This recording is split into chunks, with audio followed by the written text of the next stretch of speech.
this afternoon. And I think it's better to just finish the whole Christology today. And one of our topical sermon this May would be yung what is penal substitution, what is penal substitutionary atonement, and what are the misconceptions and around it. So kaya po, and I was studying it, so kaya two pages yung handout natin because it's long and it's very controversial to study. And it's very important for us to study then. So kaya po 2-pager yung handout nyo ngayon. So I guess we could begin our Sunday school this afternoon. Good afternoon, everyone. Good afternoon po. Maganda na panahon, mainit na. And amen. Amen. Wala ng snow, nagpalit na ng winter tires. Opo, pwede na maglalakad sa labas. Okay. So before we go into our last session of Christology, let's come to the Lord in prayer. Let's pray. Our most gracious and heavenly Father, we worship you, Lord. We thank you once again for this day. Thank you for bringing us here together to study about, again, this aspect of a study about your Son, Jesus Christ. In this very important doctrine that we are about to study, Lord, we pray that you open our hearts and our minds, and by your Holy Spirit guide us as we go into this lesson, Lord. For whom did really Christ die, Lord? Give us a sound mind and an open heart, Lord, as we study this topic. We praise and we thank you in Jesus' name. Amen. Amen. Amen. So again, we're on our last session of Christology, or according to our source material. And this topic is the extent of the atonement.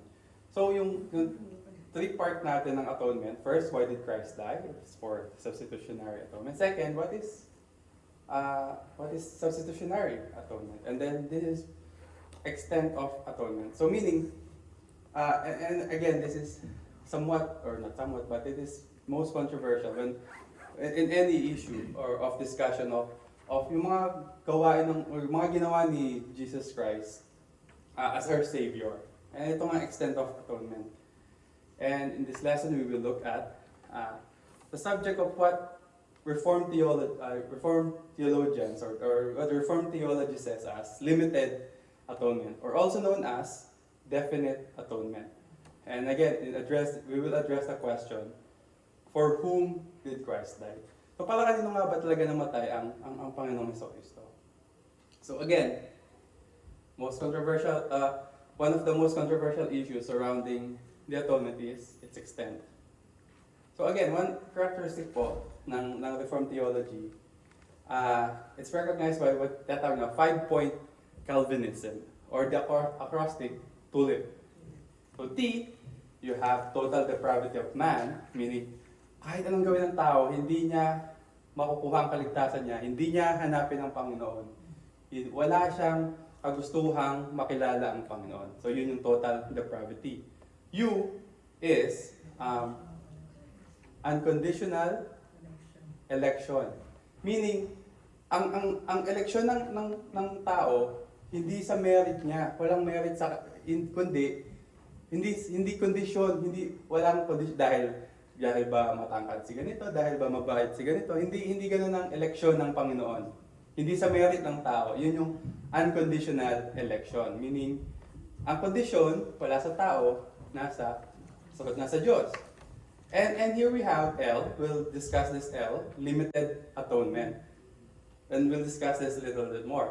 I is the irresistible grace, meaning kapag tinawag ka ng Panginoon, hindi ka na, parang hindi sa wala kang choice, ngunit sa sobrang pagkabuhay sa iyo ng Panginoon, ang grasya ng Panginoon ay hindi mo na ma-resist. And P is the perseverance of the saints.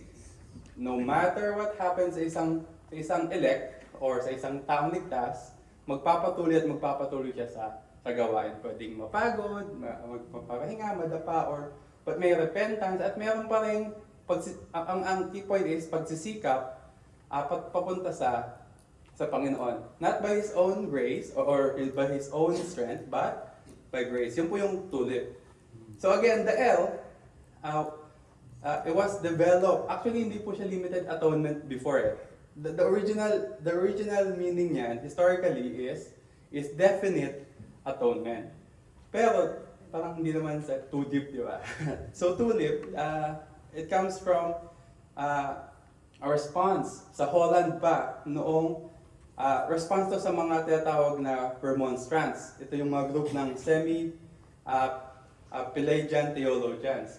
So yung semi-Pelagian po, it means yung mga so si Pelagius, ang mga Pelagian po, so naniniwala sila kaya mong iligtas ang sarili mo. Semi, naniniwala sila hindi mo palang kaya iligtas yung sarili mo. Yun yung part ng medyo lumayo sila sa Pelagianism. Pero yung pagiging semi nila, pwede mong i-initiate yung process ng salvation mo gamit ang free will mo. So parang gusto ko maligtas, may ganon. Hindi rin po ganon ang paniniwala. Kaya po nabuo itong limited atonement. And many, however, hanggang ngayon, meron mga naniniwala pa rin sa mga katatawag na 4-point Calvinist.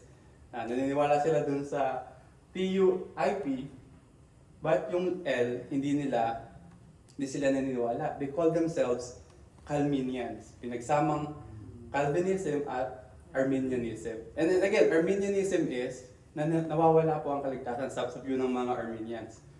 And mga Pelagians, ang Pelagians and Arminians, medyo close together sila. And ang paniniwala nila, ang Diyos daw, tumitingin siya sa corridor ng time, tapos titingnan niya, sino bang pwedeng maniwala? Which is hindi po totoo. Hindi po. So, what is not meant by the idea of limited atonement? So, the biblical idea po of atonement, again, is not best summarized sa dalawang word. May background sila. Hindi, mahirap i-summarize itong napaka-importanting doktrina sa 2 words lang na limited atonement. But it captures kung ano bang ibig sabihin natin sa limited atonement. And discussion, again, the discussion about Christ's sacrifice is not of its value. Kasi pag tingnan nyo, limited atonement, limited lang ba yung value ng sacrifice na ginawa ng Panginoon? Of course not. Hindi po yung value yung pinag-uusapan nito kasi ano siya, infinite and once and for all. Meaning, isang beses lang and it's all sufficient na yung sacrifice ng Panginoong Jesus. Pero may mga pastor po, some of them, or even teachers, they view limited atonement as it was sufficient for all, but efficient for some. May kasabihan po na, sufficient for all, meaning ang sakripisyo ng Panginoong Jesus ay enough to pay for the penalty of the whole world, of everyone in the world, yung paid for the penalty of their sin, but it's only efficient to some. But medyo hindi rin sufficient yung description na to. Hindi rin sufficient. And the atonement outside of universalism, meaning I'll explain what universalism and particularism in a few minutes. So the phrase that Christ's atonement was sufficient for all defines the difference between universalism and particularism. And what are those two? So universalism po, it teaches, again, dahil nga enough yung sakripisyo ng Panginoon para sa lahat ng tao sa mundo, sa pagkakasala ng tao sa mundo. And usually they would quote some scriptures like what John the Baptist said to Jesus during his baptism. Behold the Lamb that takes away the sins of the world. They would take off the world. Tama naman na enough nga ang sakripisyo ng Panginoon para sa kasalanan ng buong mundo. But yung idea ng universalism, lahat maniligtas. Walang mapaparusahan sa impyerno. So That's the universalism, and that's what they're arguing about. And particularism, this is more accepted, and this is what we scripturally accurate basis of particularism, meaning yes, enough ang sakripisyo ng Panginoon sa lahat ng kasalanan, pero may mga magre-reject sa Panginoon, and may mga mapaparusahan, and may mga maliligtas. So may pinili, particular, may pinili ang Panginoon. And ano pang hindi konsepto ng pag sinabi nating limited atonement, hindi po ibig sabihin nun na ang Panginoong Jesus hindi siya namatay to obtain the possibility of salvation for some.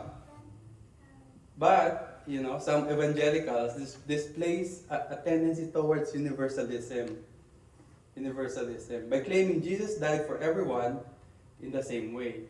And kung ganun po ang thinking, this creates unlikely possibility that all will be saved, which is, again, in scriptures ay malinaw na hindi doon. Even the Lord Jesus Christ, right? He said, I came to die and give my life as a ransom for many. Many yung sabi niya, hindi for all. For all. So sa mga view po ng Arminians, ang design daw ng salvation, ay potential lang, may potential, hypothetical, theoretical, and or conditional yung term. So sa mga Arminian po, yung faith ng isang tao ang nagde-determine sa efficiency ng atonement. Unless you believe Jesus' work is to no avail. But hindi po medyo ang limited atonement sa ganung view, medyo umaasa na sa gawa ng tao, hindi sa gawa ng Panginoon. And again, sa view po na ito, sa atonement ng Panginoong Jesus, Jesus paid the debt, our sin debt to God. And He then sent sinners to hell. And so somewhat, sa view na ito, na hindi natin pinanindigan, parang God would be punishing the same sin twice. So for Arminians, sa mga Arminians po, God must save only potentially, not really save anyone from His wrath. So hindi po ganun yung view natin ng limited atonement. Kasi kung potential lang ang pagkakaligtas ng tao at hindi actual, potential din na walang maligtas. Ganun po yung hindi natin pinaniniwalaan. And what it's not meant by limited atonement. So, ang issue po ay hindi kung sapat ba ang sacrifice ng Panginoon, kasi sapat, di ba? So, ang issue po ng limited atonement, it's design, yung design. So, how was atonement designed? Well, we look at the designer. Sino ba ang designer ng limited or ng atonement? Of course, God. God is the planner, and He planned and we have to understand also yung concept ng Trinity, which was explained to us on our theology earlier chapters. So we say that the Father, the Son, and the Holy Spirit were in perfect agreement about creation and redemption. And the three persons of the Trinity, they are united again and in agreement na mayroong particular type of atonement na dapat mangyari. So why did God send Christ to die? Why did God send Christ to die? Was it to pace up down Heaven Street, meaning yung maglakad-lakad lang sa street ng heaven, hoping that someone would accept yung sacrifice ng Panginoon Jesus? No. So God sent Christ to die to pay for the penalty that we cannot pay as a substitute, so that God's justice is satisfied and the elect be justified. And again, with a hypothetical redemption, again, Jesus can die theoretically for everyone, meaning yun yung sinasabi natin sa universalism kanina, or theoretically for nobody, which is theory of utility, or that Christ would die in vain. Hindi po, Jesus Christ didn't die in vain. And this is a terrible design, and scriptures clearly states that the redemption is for the elect. So, is salvation of man or of God? In this view of limited, is salvation is man or of God? Jesus said, I lay my life, I lay down my life for my sheep. And this doesn't sound not a potential. It doesn't sound na potential lang yung at all. So salvation is of God, and salvation from God is actual, meaning real siya. Hindi siya potential lang, hindi siya posibleng mangyari. Ngunit atonement is actual and is possible. In one sense, the offer of gospel is not universal. The promises of the gospel are only offered to the believing, repentant sinner. But God enables such a response, and thus enables him to meet the conditions. And so, it is accurate to say that the gospel is offered only to those who respond in faith. However, the gospel is to be preached universally. Kasi, tayong mga tao, di naman natin alam kung sino talagang ligtas. It's between you and God. That's why the gospel is to be preached universally. However, we have to understand that not everyone will receive the gospel. But we do not lose hope. Diba? So if the gospel is not universal in a sense, then can the atonement be universal? Hindi po. Kasi every person for whom Christ dies is saved.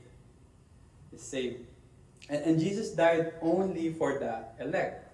As we see in John chapter 6, verse 37, and then later we'll see in verse 64. Sabi po ng Panginoon sa John chapter 6, verse 37. Verse 37. All the Father that gives me will come to me, and whoever comes to me I will never cast out. And later again in verse 64, we see, but there are some of you who do not believe. This is Jesus talking. For Jesus knew from the beginning, meaning ang context po nito from the beginning of time pa lang, who those were who did not believe, and who it was who would betray him. So, again, what about the passages that Jesus said that says that Jesus died for the world? Those have been misinterpreted by those from the semi-Pelagian perspective to mean Jesus died for every single person in a potential way. Again, interpretation po ito ng mga semi-Pelagians and Arminians na especially John 3:16, di ba? In John 3:16, that whosoever believes, di ba? For God so loved the world that He gave His only begotten Son, that whoever believes shall have eternal life. Di ba? That's the word, whosoever. And yung sabi, also potential. So that's a misinterpretation of that word. And this is reading far too much into passages. Meaning yung biases mo, or sometimes maybe emotions mo, you put into interpreting the scripture. Ganun po yung mga ginawa ng semi-Pelagians and Arminians. So, they seem to refer to only the racial reality of atonement. That Jesus also died for non-Jews. Jesus died also for the Gentiles. So when the Bible is saying about limited atonement and Jesus dying for all or for all the world, meaning po nun, There are people from all over the world, whether Jews or Gentiles, that would believe in Christ. There are people from all over the world, every tongue, every nation, that would believe to God. So did Jesus die? So to answer our questions earlier, for whom did Christ die? Died? Did Jesus die for Satan or other fallen angels? No, no. But we accept this limit to the atonement quite easily. Jesus did not die for those who were not God's special objects of favor. So how can we embrace? How can we embrace someone, or how can, so logically po, if people are 4 points Calvinist, how can they embrace some certain of the tulip or the 4 points, but absolutely not embrace limited atonement? Kasi to understand total depravity, if we understand it correctly, it makes particular atonement necessary. Kasi, di ba we said total depravity, hindi kayang, walang desire ang natural man to know God. Walang desire ang natural man to love God. That's why that particular atonement is necessary for us to not be depraved. Unconditional election, when we understand it correctly, again, it makes particular atonement absolutely necessary. Kasi ang unconditional election, di ba? Hindi nakabase sa atin nakabase sa Panginoon. So ito yung tinatawag na doctrine of election. Doctrine of election. That is married to what we call limited atonement or definite atonement. We can go sa Romans, right? God foreknew, God sanctified, and God called, and then God sanctified, right?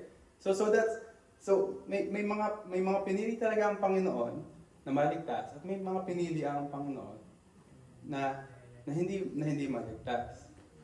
And and the 5 points of Calvinism needs to be taken as a group, for they cannot be logically held separately. Kasi paano magpe-persevere ang saints kung hindi niya alam ang kanyang depravity, ang kanyang election, ang kanyang atonement, at ang grace na tinanggap niya. Right? So the cross is a part of God's eternal plan of redemption. It was His intention that Christ not die in vain, but He accomplished His goal to save the elect and to make salvation actual. So, pag sinabi natin limited atonement, hindi siya yung value ng Panginoon, ng sacrifice ng Panginoon, kundi yung effects niya and design, which is for the atonement is for the elect. When we say limited atonement, we don't limit the work of Christ, but we limit to whom Christ died for. So hindi po of value kundi of the design. And I hope I have more time to explain our limited, hopefully in one of our Clear the Air sermons. So we will go to our study. Any question po muna about limited atonement or double predestination, doctrine of election? If wala po, we'll go to our study questions. So, number 1, what is a better way, per se, toward limited atonement? B, definite atonement. The Reformed view holds that Christ's atonement was designed and intended for which of the following? A, for all men, for Christ Himself. C, only for the elect. Or D, only for national Israel? C. Amen. Number 3, what does Scripture mean when it says Christ died once for all of the world? All individual people of the world, all peoples, all around the world, all non-elect, or all mankind? B po. all peoples all around the world. Kasi if we go to all non-elect and all mankind, we're going into that heresy of universalism.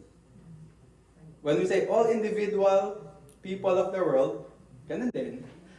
All individual people, but all peoples all around the world. So yung po yung when Christ died once for all. So yun po, letter B, all peoples all around the world. Number 4, belief in hell makes which of the following theological views obsolete? Yes, B, universalism. Although yung hypothetical universalism, mas ano na yan, mas liberal na yung view niyan sa universalism. But they're the same, but not the same, but D is a branch of B, but our answer is B.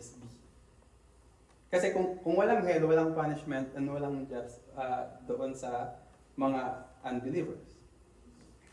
5. The doctrine of limited atonement teaches that Jesus died to make salvation. D. Actual. Actual po. Actual. Meaning it's real, it's there, and it's we can rest our lives into it. Meaning it's actual. So what doctrine of grace do 4 points Calvinists usually reject? B. Limited atonement. B. Any question po? And this closes our topic on Christology, or the study about Christ. Any question po about atonement, the work of Christ, the person of Christ? Wala na po. We could close our session in prayer. Let's pray. Our most gracious and Heavenly Father, we thank you for this afternoon once again. Thank you, Lord, for giving us this lesson, Lord. Thank you, Father, that indeed we can trust our lives in the work of your Son, Jesus Christ, for our salvation, for His sacrifice is sufficient, and His sacrifice is and that your wrath is satisfied. Thank you, Lord. Indeed, we are blessed to hear the gospel in our lives in some way, Lord. Thank you for the faith that we had. Thank you for the gift of election, Lord. Father, may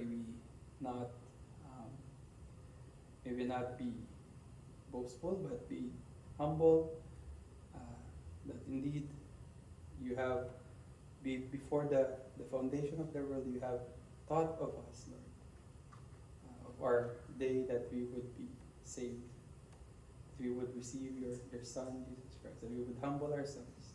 Help us to share this good news as well to all the people, that we might share to those whom you have elected. Father, we pray that we not lose hope when we share the gospel, but indeed remind ourselves as well that at one point in our lives we needed the gospel. Father, we pray that this lesson of definite atonement, Lord, be an inspiration to us to share your gospel more and more each day as we persevere towards the end. As we pray in Jesus' name. Amen.